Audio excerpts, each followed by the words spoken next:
Okay, the second of three recommended labs from the College Board is the Picture Lab. And the Picture Lab is like a picture editor program. We'll edit pictures, we'll adjust colors, and we can do all kinds of stuff with them besides that. So, uh, and it's really cool for hopefully most students because uh, it's got a graphical user interface. It has a GUI, a GUI, pronounced GUI interface. Okay, so I'll just start from your website. I'm in period 4, they're all about the same. And I'll just do this from scratch. Shouldn't take more than hopefully 2 or 3 minutes. So you can follow along at home. Now there I have it opened, the PDF, the directions in Chrome. As I try to emphasize in class, it's so much nicer if you can download it and open it in an Adobe program. So I'm going to hit the download button there. And I'm just going to use a flash drive. I'm going to make a new folder on my flash drive. I'll put dots in front so it goes right in front. Picture Lab. So why does ... Picture Lab go up top? Because dots have a lower ASCII code than characters do, right? That makes sense to us? And so I'll put it right in there, Picture Lab. There it is. I'll get out of here and try and find that folder.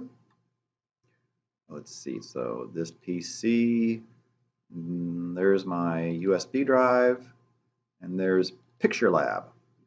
Lovely, Picture Lab. Open it up with Acrobat now, so I've got nice bookmarks and pages over there.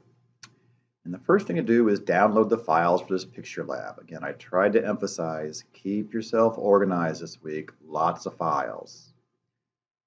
Okay, so I'll click on that, and I want to save it on my flash drive in that Picture Lab folder, which is where it takes me to because that's where I last downloaded something to. Download it, all good. And again, the directions are in the document what to do, but hopefully I can make it a little easier for you if you just watch me. So I've downloaded that, and I will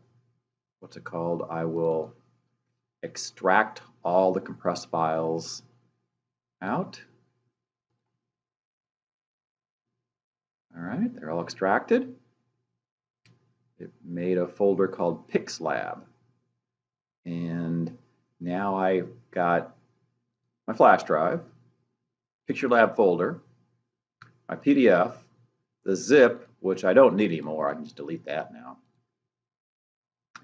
And so I just have the Picture Lab folder, which has the classes, the Java files, right? Java files are in there. And it's got all these pictures that we'll play with. We played mostly with what? Beach.jpg today. A couple classes I experimented a little bit with the blue motorcycle, but mostly just with beach. So that's that. So let's go to BlueJ now. Close this old project and make a new project. Okay, from scratch. Project, new project. I want to put it in my fancy flash drive's Picture Lab folder. Anywhere in here is fine, just as long as it's in the folder, you know where the folder is. So I'll give it a name like my PixLab.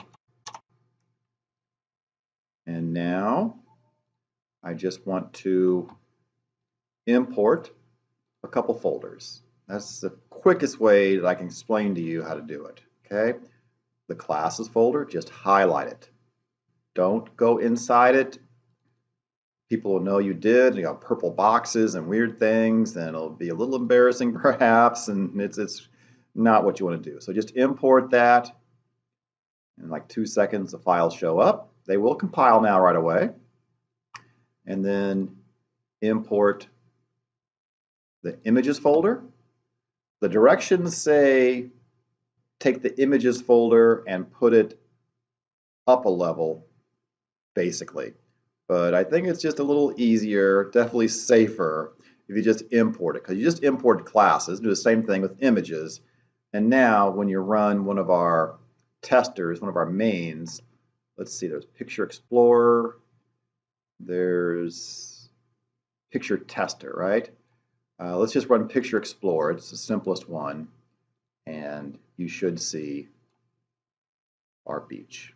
Okay, so get that set up, and you can go through lesson 1 and all the rest of the lessons in our packet.